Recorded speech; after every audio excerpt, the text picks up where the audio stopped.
Kitu cha kujifunza katika maisha haya ni lazima ujue na lazima uamini na lazima ukiri kwa kinywa chako ya kwamba mimi ninaweza kufanya jambo hili.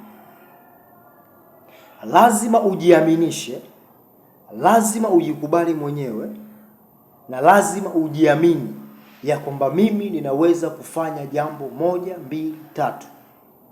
Na ndio maana Biblia inasema ya kwamba ninayaweza mambo yote katika yeye anitie nguvu. Huyu ni Mtume Paulo anaamini na anakiri ya kwamba ninayaweza mambo yote katika yeye anayenitia nguvu. Ni nani? Huyo ni Mungu. Sasa basi, ni lazima ufikie hatua uamini ya kwamba wewe hapo ulipo, kila jambo unalotamani kulifanya, lazima uamini ya kwamba hilo jambo unaliweza kulifanya na linawezekana kufanikiwa na linawezekana kuwa vile unavyotaka wewe liwe.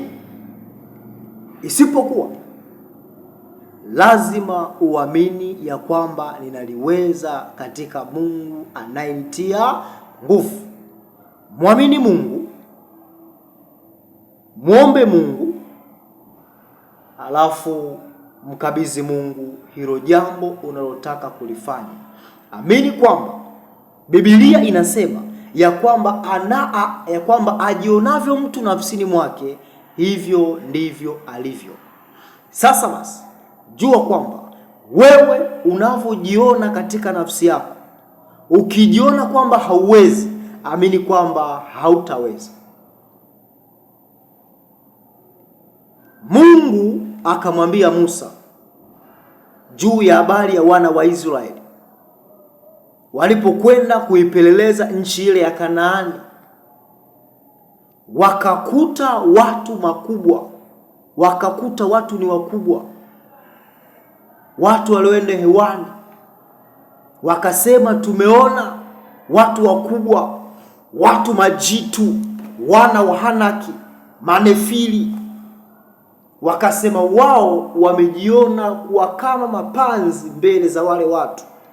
Wakasema na tena watu wale ni watu wanaokula watu, yaani ni watu wanaokula nyama za watu. Kwa nini? Kwa sababu wale watu walikuwa ni majitu, yalikuwa ni majitu makubwa, walikuwa ni watu wakubwa.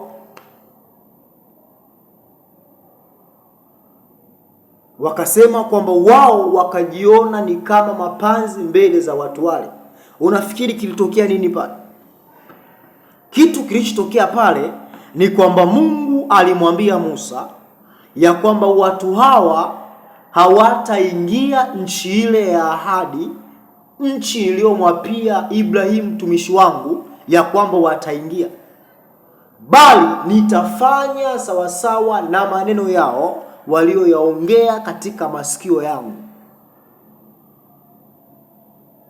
Kama walivyojiona kwamba wao ni kama panzi mbele za wale watu, Mungu akasema hivyo ndivyo nitakavyowafanya. Kwa nini? Kwa sababu kile walichokisema ndicho kilichotokea.